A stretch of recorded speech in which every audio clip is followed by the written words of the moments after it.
بسم اللہ الرحمن الرحیم۔ السلام علیکم ورحمۃ اللہ وبرکاتہ۔ آج کی نشست میں انشاءاللہ ہم دوسرے پارے کے مضامین کا تذکرہ کریں گے۔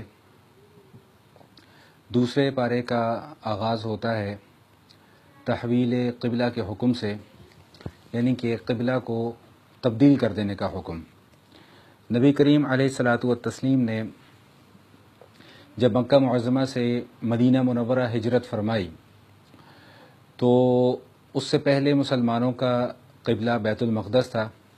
جب تک نبی کریم علیہ الصلاۃ والتسلیم مکہ معظمہ میں تشریف فرما رہے تو وہ خانہ کعبہ سے اس انداز میں نماز کی ادائیگی کیا کرتے تھے کہ جس میں خانہ کعبہ تو سامنے موجود ہوتا ہی تھا اور بیت المقدس کی طرف بھی رخ ہو جایا کرتا تھا۔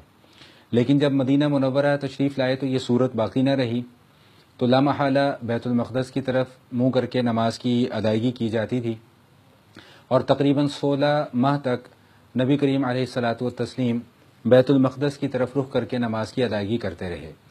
لیکن اس دوران حضور اقدس صلی اللہ تعالی علیہ وسلم بار بار آسمان کی طرف چہرہ اٹھا کر دیکھا کرتے تھے، لیکن اپنی مبارک زبان سے کچھ اظہار نہیں فرمایا کرتے تھے۔ اللہ جل شانہ تو دلوں کے حال جانتے ہیں۔ اللہ جل شانہ جانتے تھے کہ حضور اقدس صلی اللہ تعالی علیہ وسلم کی دلی خواہش یہ ہے کہ خانہ کعبہ کو قبلہ بنا دیا جائے۔ چنانچہ تقریباً 16 ماہ نماز کی ادائیگی اسی انداز میں ہوتی رہی، اور 16 ماہ کے بعد ایک دن نبی علیہ الصلاۃ والسلام عصر کی غالباً نماز کی ادائیگی فرما رہے تھے۔ جماعت ہو رہی تھی، 2 رکعتوں کی ادائیگی ہو چکی تھی، 2 رکعت باقی تھیں، تو قبلہ کی تحویل کا حکم نازل ہو گیا، اور نبی علیہ الصلاۃ والسلام اسی طرح نماز کے دوران صفوں کو چیرتے ہوئے دوسری جانب تشریف لے گئے، اور تمام کے تمام صحابہ کرام رضوان اللہ تعالی علیہم اجمعین نے نبی علیہ الصلاۃ والسلام کی دیکھا دیکھی اپنا چہرہ بھی اسی طرف موڑ لیا۔ تو جب یہ سارا کا سارا معاملہ ہوا تو اس وقت یہود نے بڑا شور مچایا اور بڑا اعتراض کیا کہ یہ کیسا دین ہے، پہلے ان کا قبلہ کچھ اور تھا، اب ان کا قبلہ کچھ اور ہو گیا، پہلے بیت المقدس تھا قبلہ، اب خانہ کعبہ ان کا قبلہ ہو گیا۔ تو اس کا جواب اللہ جل شانہ نے یہ اس انداز میں ارشاد فرمایا کہ قل للہ المشرق والمغرب یہدی من یشاء الی صراط مستقیم۔ بھئی مشرق کی طرف منہ کر کے نماز پڑھو یہ بھی اللہ کا حکم ہے، مغرب کی طرف منہ کر کے نماز پڑھو یہ بھی اللہ کا حکم ہے۔ تو اصل تو پیروی اللہ کے حکم کی کرنی ہے، اصل تو بات اللہ کے حکم کی آ جاتی ہے، چاہے کوئی مشرق کی طرف منہ کر کے نماز پڑھے یا مغرب کی طرف۔ اگر پہلے بیت المقدس کی طرف منہ کر کے نماز پڑھنے کا حکم تھا تو وہ بھی اللہ کا حکم تھا، اب خانہ کعبہ کی طرف منہ کر کے نماز پڑھنے کا حکم ہے تو یہ بھی اللہ تعالیٰ کا حکم ہے۔ تو اس میں کسی کو کوئی اعتراض کی گنجائش باقی نہیں رہتی، اس لیے کہ اللہ جل شانہ کائنات کے خالق ہیں، مالک ہیں۔ اللہ جس وقت جو چاہے حکم دینا چاہیں اللہ اس کے مطابق حکم بیان فرما دیں۔ تو بہرحال پہلے دوسرے پارے کے آغاز میں اسی مضمون کو تفصیل کے ساتھ ذکر کیا گیا ہے۔ اس کے بعد دوسرے پارے میں شہید کا مقام بیان کیا گیا، اور اس کے متعلق فرما دیا کہ وَلَا تَقُولُوا لِمَن يُقْتَلُ فِي سَبِيلِ اللَّهِ أَمْوَاتٌ، کہ جو لوگ اللہ تعالیٰ کے راستے میں اپنی جان قربان کر دیتے ہیں ان کو مردہ نہ کہو، یہ لوگ زندہ ہیں، لیکن ان کی زندگی کس قسم کی ہے اس کا ادراک تم اس دنیا کی زندگی میں نہیں کر سکتے ہو۔ صفا و مروہ یہ اللہ تعالیٰ کی نشانیوں میں سے ایک نشانی ہے۔ زمانہ جاہلیت میں صفا اور مروہ کے چکر لگائے جاتے تھے، تو صحابہ کرام رضوان اللہ تعالی علیہم اجمعین کو یہ اشکال پیش آیا کہ زمانہ جاہلیت میں یہ چکر لگائے جاتے تھے عمرے کے دوران، حج کے دوران، تو کیا اب ہم بھی اس کا چکر لگائیں گے؟ تو اللہ تعالیٰ کی طرف سے حکم نازل ہو گیا کہ ان الصفا والمروۃ من شعائر اللہ فمن حج البیت او اعتمر فلا جناح علیہ ان یطوف بہما ومن تطوع خیرا فان اللہ شاکر علیم، کہ صفا اور مروہ اللہ تعالیٰ کی نشانیوں میں سے ایک نشانی ہے۔ اب جو کوئی بھی وہاں پر حج کے لیے جائے یا عمرہ کی ادائیگی کے لیے جائے تو وہ صفا اور مروہ کا طواف کرے، صفا اور مروہ کا چکر لگائے۔ اس کے بعد توحید خالص کا بیان کیا گیا کہ وَإِلَٰهُكُمْ إِلَٰهٌ وَاحِدٌ لَا إِلَٰهَ إِلَّا هُوَ الرَّحْمَٰنُ الرَّحِيمُ، کہ تمہارا معبود صرف ایک معبود حقیقی ہے، اس کے سوا کوئی اور معبود نہیں ہے، اس کے سوا کوئی عبادت کے لائق نہیں ہے، اس کے سوا کوئی پوجا اور پرستش کے لائق نہیں ہے۔ کفار کو یہ بڑا اشکال ہوتا تھا کہ ایک ذات ہے وہ اتنے سارے کام کیسے کر سکتی ہے، تو اس کا جواب اللہ پاک نے اس سے اگلی آیہ مبارکہ میں ہی بیان فرمایا کہ آسمانوں کی تخلیق ہو، زمینوں کی تخلیق ہو، سمندروں کے اوپر کشتیوں کا چلنا ہو، بادلوں کا آنا ہو، بارش کا برسنا ہو، یہ سارے کے سارے کام صرف اور صرف اللہ جل شانہ فرماتے ہیں، اور اللہ کے حکم سے یہ سارے کے سارے کام ہوتے ہیں۔ اللہ کے حکم کے بغیر کائنات کا ایک پتا بھی اپنی جگہ سے ادھر سے ادھر نہیں ہو سکتا۔ اس کے بعد اللہ جل شانہ نے عقل حلال کی اہمیت کو بیان فرمایا کہ ہمیشہ سے حلال کھانے اور حلال کمانے کی کوشش یہ کرنی چاہیے۔ فرمایا کہ یا ایھا الرسل کلوا من الطیبات واعملوا صالحا، اے گروہ انبیاء حلال کھاؤ اور نیک اعمال کرو۔ علماء مفسرین نے بڑی پیاری بات لکھی ہے، وہ فرماتے ہیں کہ اعمال صالحہ کا تعلق حلال کھانے کے ساتھ ہے۔ حلال کوئی کھاتا رہے گا تو نیک اعمال بھی ہوتے رہیں گے۔ جب حرام آمدنی آنا شروع ہو جائے، حرام ذرائع اختیار کرنا شروع کر دیے جائیں، تو اس کی سب سے بڑی نحوست یہ ہے کہ انسان نیک اعمال کی ادائیگی سے محروم ہو جاتا ہے۔ ایک صحابی نبی علیہ الصلوۃ والسلام کی خدمت میں حاضر ہوتے ہیں اور آ کر عرض کرتے ہیں کہ یا رسول اللہ صلی اللہ تعالی علیہ وسلم، میں چاہتا ہوں کہ میری دعائیں قبول ہوں۔ تو نبی کریم علیہ الصلوۃ والتسلیم نے ارشاد فرمایا کہ اپنا کھانا پاکیزہ بنا لو، اپنی کمائی پاکیزہ بنا لو، اللہ تعالیٰ تمہیں مستجاب الدعوات بنا دیں گے۔ دوسرے پارے کے اندر ایک بہت ہی اہم مضمون بیان کیا گیا، ایک آیت ہے جس کو ابواب البر کہا جاتا ہے۔ اس میں اللہ جل شانہ نے نیکی کا معیار بیان فرمایا، اور وہ نیکی کا معیار کیا ہے اس کی تفصیل تو بہت لمبی چوڑی ہے، لیکن میں اس کا اجمالی خلاصہ دو لفظوں میں بیان کر دوں کہ فرمایا کہ مشرق کی طرف منہ کر لینا یا مغرب کی طرف منہ کر لینا یہ نیکی کا معیار نہیں ہے، بلکہ نیکی کا معیار ہے اپنے عقائد اور اپنے اعمال کی اصلاح کرنا، اپنے عقائد اور اپنے اعمال کو درست کرنا، یہ حقیقی نیکی کا معیار ہے۔ باقی نیکی مشرق کی طرف منہ کرنا یا مغرب کی طرف منہ کرنا یہ کوئی نیکی نہیں ہے۔ قصاص کے حکم کو بیان فرمایا اور فرمایا کہ قصاص کے اندر اللہ پاک نے تمہاری زندگی رکھی ہے۔ یاد رکھیے گا کہ میں مختصراً یہ عرض کر دوں کہ شریعت میں جو سزائیں بیان کی گئی ہیں وہ تین قسم کی سزائیں ہیں، ایک قصاص ہیں، ایک حدود ہیں اور ایک تعزیرات ہیں۔ قصاص سے مراد وہ حکم ہے کہ اگر کوئی شخص کسی کو ناحق قتل کر دیتا ہے تو اس کے بدلے میں اسے قتل کیا جائے گا، یہ قصاص ہے۔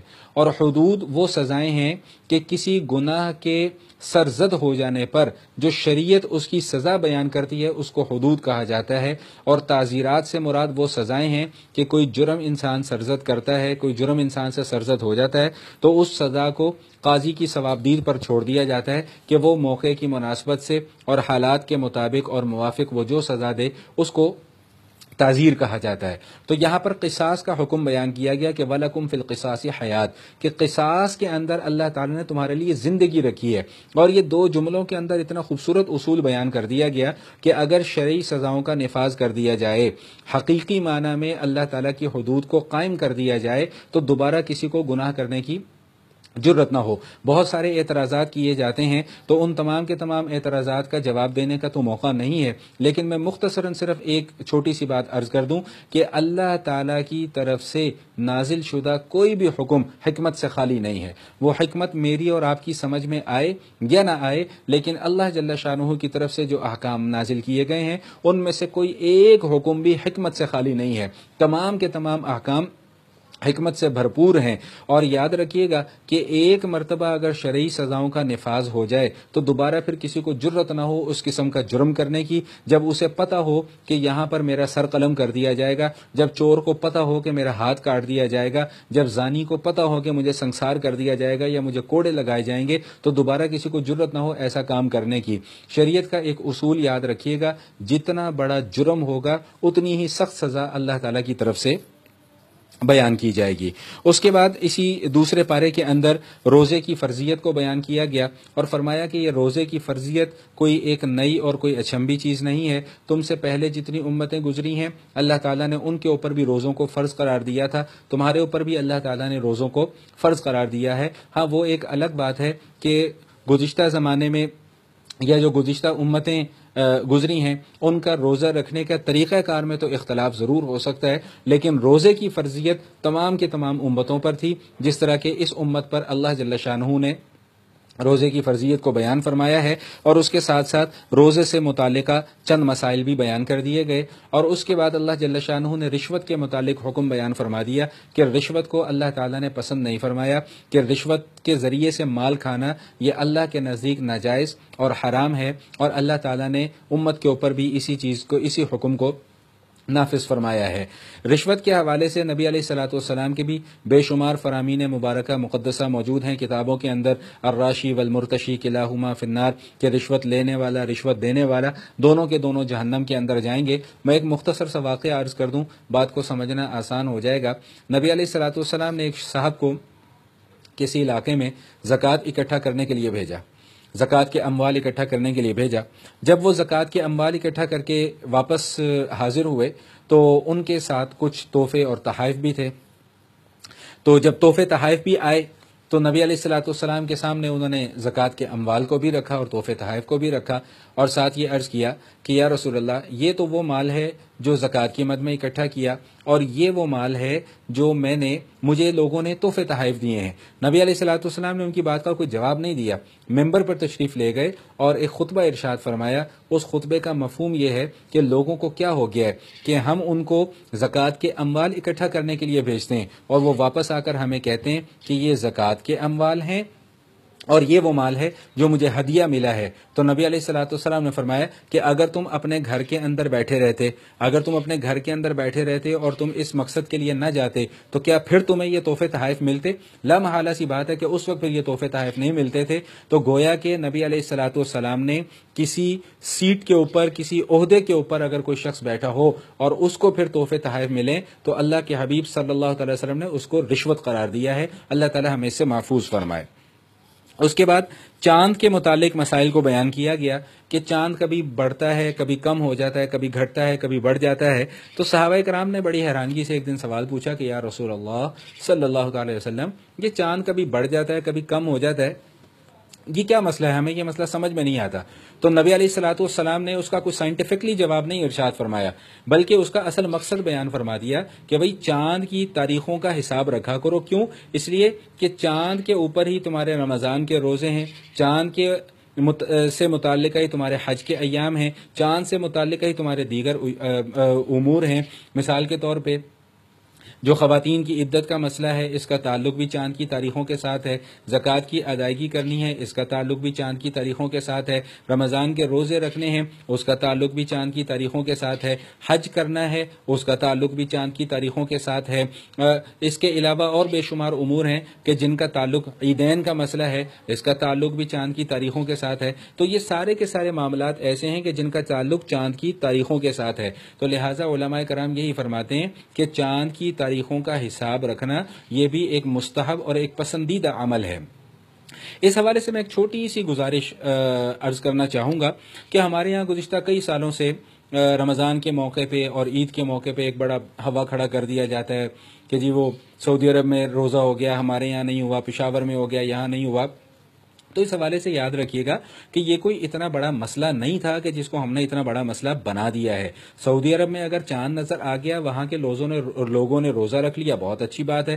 جب ہمارے یہاں چاند نظر آئے گا تو ہم روزہ رکھ لیں گے، اس میں کوئی اشکال والی کوئی بات ہی نہیں تھی۔ نبی علیہ الصلوۃ والسلام نے تو بڑا واضح طور پہ یہ اصول بیان فرما دیا کہ بھئی چاند نظر آ جائے تو روزہ رکھ لو، چاند نظر آ جائے تو روزہ رکھنا ختم کر دو۔ تو جن علاقوں میں چاند نظر آ جائے وہاں کے لوگ اسی حساب سے روزہ رکھیں یا عید منائیں، اور جن علاقوں میں چاند نہ نظر آئے وہاں کے لوگ نہ روزہ رکھیں نہ عید منائیں۔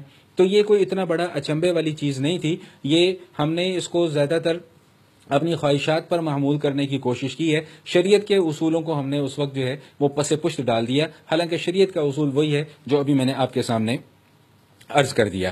اس کے بعد حج اور عمرے کے متعلق مسائل اور احکام کو بیان کیا گیا۔ دوسرے پارے کے اندر ارتداد کا حکم بیان کیا گیا۔ ارتداد کا معنی یہ ہوتا ہے کہ کوئی شخص ایمان قبول کر لے اور ایمان قبول کر لینے کے بعد پھر دوبارہ وہ کفر کے راستے کو اختیار کر لے، تو ایسے شخص کو شریعت کی اصطلاح میں مرتد کہا جاتا ہے۔ اور مرتد کے متعلق شریعت کا حکم یہ ہے کہ اس کے پچھلے تمام کے تمام اعمال جو اس نے نیک اعمال کیے ہوتے ہیں وہ ضائع ہو جاتے ہیں۔ مشرک مردوں اور مشرک عورتوں سے نکاح کرنے کی ممانعت کو بیان کیا گیا۔ خواتین سے متعلقہ مخصوص مسائل کو ذکر کیا گیا کہ بعض مسائل ایسے ہیں کہ جو خواتین کے ساتھ مخصوص ہوتے ہیں، ان کے اندر شوہر کو یہ پابندی لگا دی گئی کہ وہ اپنی اہلیہ کے ساتھ قربت کے تعلقات کو قائم نہ کرے۔ اس حوالے سے یہ مسئلہ ذہن نشین فرما لیجئے گا کہ خواتین کے مخصوص ایام میں جو نمازیں ان سے قضا ہو جاتی ہیں، ان نمازوں کی تو قضا نہیں ہے، لیکن جو روزہ قضا ہو جاتا ہے ان کی قضا لوٹانا خواتین کے اوپر واجب ہے اور یہ ضروری ہے۔ قسم سے متعلق احکام کو بیان کیا گیا، اس کا تفصیلی تذکرہ انشاءاللہ آگے غالباً سورہ مائدہ میں بھی آئے گا، میں وہاں پہ بھی عرض کروں گا، لیکن یہاں پر جو مختصر اجمالی حکم بیان کیا گیا وہ یہ کہ جو قسمیں بلا وجہ ہی کھا لی جاتی ہیں، اللہ نے فرمایا کہ ہم ان کے اوپر تمہارا مواخذہ نہیں کریں گے۔ لا یؤاخذکم اللہ باللغو فی ایمانکم، جو لغو قسمیں ہوتی ہیں، جیسے ہمارے یہاں بھی ایک معاملہ ہے کہ ہم بات میں اللہ کی قسم کھا لیتے ہیں، بات میں اللہ کی قسم کھا لیتے ہیں، تو اس حوالے سے فرمایا کہ ان قسموں کے اوپر تمہارا مواخذہ نہیں ہوگا، لیکن پھر بھی بات پر قسم کھانے سے احتیاط کرنی چاہیے۔ اور دوسرا ایک اہم مسئلہ یہاں پر یہ بھی سماعت فرما لیجئے کہ حدیث شریف میں آتا ہے من احلف بغیر اللہ فقد اشرک، اللہ کے سوا کسی اور نے اگر کوئی قسم کھائی تو اس نے شرک کیا۔ ہمارے یہاں جو رواج ہے کہ ماں کی قسم، بہن کی قسم، کلمے کی قسم، قرآن کی قسم، فلاں کی قسم، ڈمکانے کی قسم، یہ ساری کی ساری قسمیں لغو ہیں، ان کا شریعت سے کوئی تعلق نہیں۔ قسم جب بھی کھائی جائے گی صرف اور صرف اللہ کی قسم کھائی جائے گی، اللہ کے سوا کسی اور کی قسم کھانا جائز نہیں ہے۔ دوسرے پارے میں جو اہم ترین مسائل بیان کیے گئے ہیں وہ طلاق اور عدت کے مسائل بیان کیے گئے ہیں۔ طلاق کے حوالے سے بھی بڑے واضح احکامات بیان کر دیے گئے اور عدت کے حوالے سے بھی بڑے واضح احکام بیان کر دیے گئے، اور ان تمام کے تمام احکام اور مسائل کو بیان کرنے کے بعد اللہ پاک نے ایک جملہ ارشاد فرمایا وَلَا تَتَّخِذُوا آیَاتِ اللَّهِ هُزُوًا، کہ اللہ تعالیٰ کی آیتوں کو کھیل تماشا نہ بناؤ۔ ہمارے یہاں طلاق اور نکاح کے حوالے سے بے شمار خرافات پر مبنی باتیں مشہور کی گئی ہیں اور بے شمار لغویات جو ہیں وہ ہم نے معاشرے کے اندر مشہور کر دی ہوئی ہیں، جن کا شریعت مطہرہ کے ساتھ کوئی تعلق نہیں ہے۔ تفصیلی احکام کا یہ موقع نہیں ہے، میں صرف دو باتیں یہاں پر عرض کر دوں عدت کے حوالے سے کہ جب کسی عورت کو طلاق ہو جائے یا کسی عورت کا شوہر فوت ہو جائے تو اس کے اوپر عدت کا گزارنا فرض ہے۔ جب کسی عورت کو طلاق واقع ہو جائے تو اس کی عدت ہے کہ 3 مرتبہ اس کے مخصوص ایام آ جائیں، اور جب کسی عورت کا شوہر فوت ہو جائے تو اس کے لیے 4 ماہ 10 دن تک عدت گزارنا فرض ہے۔ دوران عدت اس کے لیے نکاح کرنا جائز نہیں ہوگا۔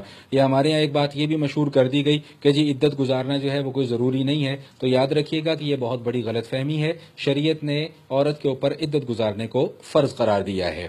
اس کے بعد رضاعت کی مدت کو بیان کیا گیا کہ بچے کو دودھ پلانے کی مدت وہ پورے 2 سال ہے، 2 سال سے 1 دن بھی اوپر دودھ پلانا جائز نہیں ہے۔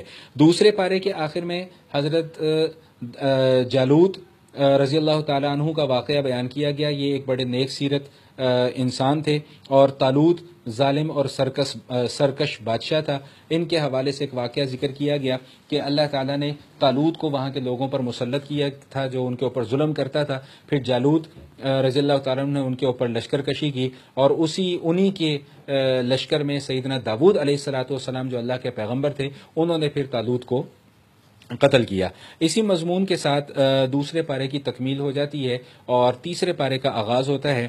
تیسرے پارے کے آغاز میں انبیاء کرام کا تذکرہ کیا گیا کہ انبیاء کرام کو بعض پر اللہ جل شانہ نے فضیلت بخشی ہے اور اہل ایمان کے لیے یہ پابندی لگائی گئی ہے کہ تمام کے تمام انبیاء کرام پر ایمان رکھنا فرض قرار دیا گیا۔ اس کے بعد قرآن کریم کی عظیم ترین آیہ مبارکہ ہے آیت الکرسی، جس کے اندر توحید کے مضمون کو بڑی وضاحت اور صراحت کے ساتھ بیان کیا گیا۔ اس حوالے سے جو مزید گزارشات ہیں انشاءاللہ زندگی رہی تو وہ کل کی نشست میں آپ کے سامنے میں عرض کروں گا۔ اللہ تعالیٰ سے دعا ہے کہ اللہ تعالیٰ میرا کہنا اور آپ حضرات کا سننا قبول فرمائے۔ والسلام علیکم ورحمۃ اللہ وبرکاتہ۔